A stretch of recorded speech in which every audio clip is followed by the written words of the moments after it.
चाहे आप एक ट्रेडर हो या फिर इन्वेस्टर, स्टॉक मार्केट में ऑर्डर्स की समझ बहुत इंपॉर्टेंट है। कब लिमिट ऑर्डर यूज़ करना है और कब मार्केट ऑर्डर, क्या डिफरेंस है लिमिट ऑर्डर में और स्टॉप लॉस ऑर्डर में, ये जानना बहुत इंपॉर्टेंट है। स्टॉक्स को बाय और सेल करने के लिए ऑर्डर्स की समझ बहुत इंपॉर्टेंट है। तो इस वीडियो में हम इन सारे ऑर्डर्स को समझेंगे जो कि रेगुलरली यूज़ होते हैं।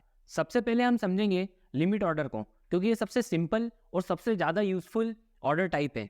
एज एन एग्जाम्पल, अभी इस वीडियो को बनाते टाइम रिलायंस इंडस्ट्रीज का स्टॉक 2550 रुपये पर शेयर के हिसाब से ट्रेड हो रहा है, लेकिन मुझे रिलायंस इंडस्ट्रीज का स्टॉक 2549 रुपये पर शेयर के हिसाब से बाय करना है। पर यह अभी तो हो नहीं सकता, क्योंकि अभी रिलायंस का स्टॉक 2550 रुपये पर ट्रेड कर रहा है। तो मैं क्या कर सकता हूँ, एक लिमिट ऑर्डर यूज़ कर सकता हूँ या फिर लिमिट ऑर्डर डाल सकता हूँ 2549 का, ताकि जैसे ही प्राइस 2549 या उससे नीचे आए तो मुझे वो स्टॉक 2549 के भाव में 10 क्वांटिटी मिल जाए। एक बात का ध्यान रखना है, स्टॉक जब तक 2549 या फिर उससे नीचे नहीं आएगा तब तक मेरे को ये स्टॉक नहीं मिलेगा। मुझे ये स्टॉक मिलने के लिए स्टॉक की प्राइस का 2549 के नीचे आना बहुत ज़रूरी है। जैसे ही प्राइस 2549 या फिर उससे नीचे आएगी, अपने को स्टॉक्स मिल जाएंगे। टारगेट के लिए भी आप लिमिट ऑर्डर को यूज़ कर सकते हो, बट इसके लिए आपको बाय लिमिट ऑर्डर का यूज़ करने की जगह आपको सेल लिमिट ऑर्डर का यूज़ करना पड़ेगा। जैसे ही प्राइस, आपने जो प्राइस डाली उस प्राइस तक आएगी या फिर उससे ऊपर जाएगी, आप आपके स्टॉक से एग्जिट ले लेंगे। लिमिट ऑर्डर का सबसे बड़ा एडवांटेज यही है कि आपको स्टॉक आपकी डिजायर्ड प्राइस पे मिल जाता है। अब नेक्स्ट ऑर्डर टाइप है स्टॉप लॉस ऑर्डर, जिसको स्टॉप ऑर्डर भी बोलते हैं। ये बड़े बड़े लॉसेस से बचाने में काम आता है। एक सेकंड के लिए अज्यूम करते हैं कि मेरा लिमिट ऑर्डर एग्जीक्यूट हो गया था और मुझे रिलायंस के शेयर्स 2549 रुपये के भाव से 10 क्वांटिटी मिल गई थी। अब शेयर्स तो मिल गए, मैंने मेरा टारगेट भी डिफाइन करके रखा है, पर अगर शेयर्स और नीचे गिरते रहे तब क्या करेंगे।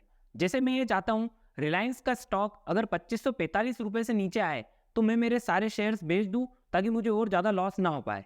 इसको करने के लिए मैं एक सेल स्टॉप लॉस ऑर्डर का यूज़ कर सकता हूँ। अब इसमें एक चीज़ ध्यान रखने वाली है, जब हमने लिमिट ऑर्डर यूज़ किया था तब हमने उसमें सिर्फ प्राइस डाली थी, पर स्टॉप लॉस ऑर्डर में प्राइस और ट्रिगर प्राइस दोनों डालना पड़ती है। अब ये ट्रिगर प्राइस क्या करती है, मैंने इस केस में प्राइस 2545 की डाली है और ट्रिगर प्राइस 2546 रुपये की डाली है। मतलब ये, जैसे ही रिलायंस 2546 रुपये के नीचे आएगा, हमारा जो ऑर्डर है वो प्लेस हो जाएगा। सिर्फ प्लेस होगा, एग्जीक्यूट नहीं होगा। यही काम करती है ट्रिगर प्राइस। मतलब ये कि अभी हम सिर्फ अपने ब्रोकर को बता रहे हैं कि हमें ये स्टॉक को 2545 रुपये या फिर 2545 के नीचे बेचना है, लेकिन अगर स्टॉक की प्राइस 2546 के नीचे 2545 तक आती है तो हमारे सारे स्टॉक सेल हो जाएंगे और हम एग्जिट ले लेंगे ऑटोमेटिकली। इसको एक बार और समझते हैं। हमारे पास रिलायंस के शेयर से 2549 रुपये के भाव में खरीदे हुए हैं। हम एक स्टॉप ऑर्डर डालेंगे। स्टॉप ऑर्डर में ट्रिगर प्राइस हमने डाली है 2546 रुपये की और प्राइस को डाला है 2545 रुपये का। हम ये चाहते हैं कि प्राइस 2545 या उससे नीचे आए तो हम एग्जिट ले लें ताकि हमें और ज़्यादा लॉस ना हो। तो होगा ये, जैसे ही प्राइस 2546 या उससे नीचे आएगी, हमारा ऑर्डर प्लेस हो जाएगा।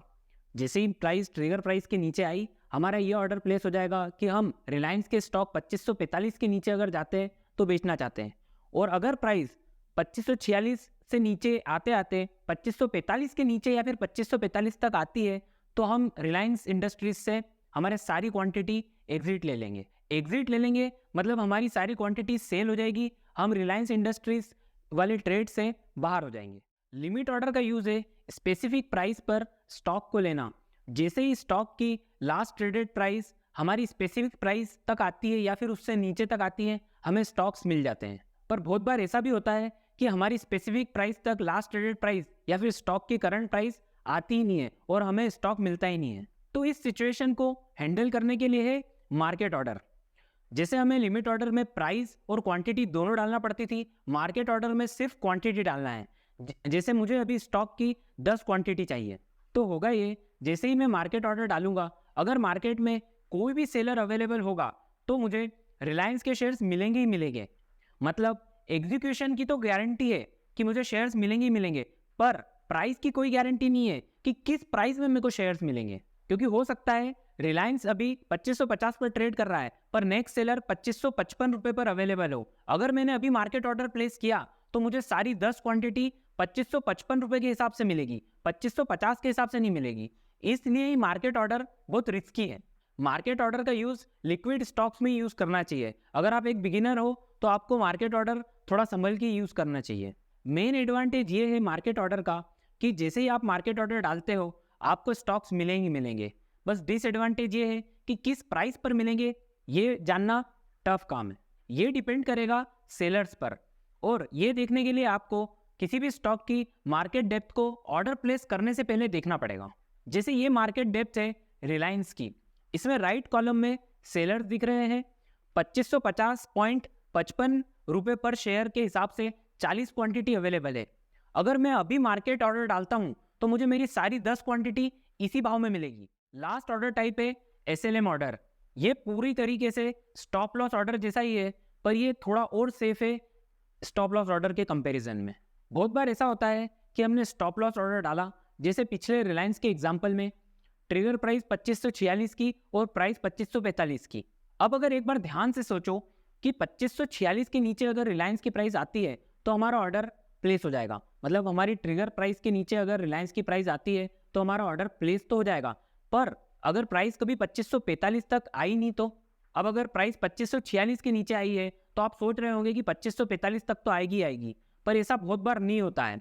होता यह है कि 2546 के नीचे अगर गैप डाउन हो गया और प्राइस अगर 2540 पर चली गई तो हम बिना टेंशन के बैठे रह जाएंगे और हमें बहुत बड़ा लॉस हो जाएगा। तो पहली बात तो ये है कि ऐसा बहुत कम होता है, ऐसी गैप डाउन बहुत कम होती है, पर अगर आपकी किस्मत खराब रही तो ये आपके साथ ज़रूर होगा। दूसरी चीज़ ये है कि इससे बचने का तरीका है SLM ऑर्डर, मतलब स्टॉप लॉस मार्केट ऑर्डर। जैसे स्टॉप लॉस ऑर्डर में प्राइस और ट्रिगर प्राइस दोनों डालना पड़ती थी, इसमें हमें सिर्फ ट्रिगर प्राइस डालना पड़ती है। तो अगर मैंने एक SLM ऑर्डर डाला और ट्रिगर प्राइस 2545 की रखी, तो जैसे ही प्राइस 2545 के नीचे आएगी मेरा ऑर्डर डायरेक्ट एग्जीक्यूट हो जाएगा। मतलब जो भी मार्केट में बायर जिस भी प्राइस में 2545 के नीचे अवेलेबल होगा मेरे सारे स्टॉक्स उसको बिक जाएंगे। तो अगर नेक्स्ट बायर 2540 पे भी अगर अवेलेबल हुआ तो 2545 का ट्रिगर लेते ही सारे स्टॉक्स बिक जाएंगे 2540 रुपये में ही, ताकि मुझे और ज़्यादा लॉस ना हो। ये भी एग्जीक्यूशन की गारंटी देता है जैसे मार्केट ऑर्डर देता था, पर ये स्पेसिफिक प्राइस नहीं देता है जैसे लिमिट ऑर्डर में मिलती थी। तो अगर आप अनस्टेबल स्टॉक्स में ट्रेड कर रहे हो या फिर रिस्की स्टॉक्स में ट्रेड कर रहे हो तो SLM ऑर्डर का यूज़ करना ये सबसे सेफेस्ट ऑप्शन है स्टॉप लॉस डालने का।